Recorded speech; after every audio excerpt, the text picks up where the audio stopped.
কি বলবো বাবা, কোরআন তেলাওয়াত যখন হাবেজ সাহেবরে রাখে মসজিদে, আল্লাহু আকবার, আলহামদুলিল্লাহি রাব্বিল আলামিন আর রহমানির রহিম মালিকিল ইয়াউমিদ্দিন ইয়্যাকা না'বুদু ওয়া ইয়্যাকা নাস্তাঈন ইহদিনাস সিরাতাল মুস্তাকিম সিরাতাল লাযিনা আন'আমতা আলাইহিম গায়রিল মাগদুবি আলাইহিম ওয়ালাদ-দাল্লিন।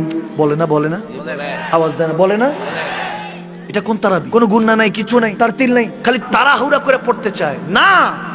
আপনার যদি তারাবির মধ্যে কোরআন পাক খতম করার জন্য এটা আপনার কষ্ট হয়, তাহলে সূরা তারাবি পড়ে, যা বাসায় সূরা তারাবি পড়ে না, আপনার দরকার নেই মসজিদে। যারা মসজিদে থাকবে আস্তে ধীরে আলহামদুলিল্লাহি রাব্বিল আলামিন আর রহমানির রহিম মালিকি ইয়াউমিদ্দিন ইয়্যাকা না'বুদু ওয়া ইয়্যাকা নাস্তাঈন ইহদিনাস সিরাতাল মুস্তাকিম সিরাতাল লাযিনা আন'আমতা আলাইহিম গায়রিল মাগদুবি আলাইহিম ওয়ালাদ-দাল্লিন। সুন্দর করে পড়বে, ঠিক কিনা বলেন? যখন কোরআনের পাকের তেলাওয়াত চলবে তখন বান্দা তো আল্লাহর সাথে কথা বলে। তাড়াহুড়া করা যাবে না, তাড়াহুড়া করে শয়তান। তাড়াহুড়া করে কে? শয়তান। ইবাদতে কাটিং করে কে?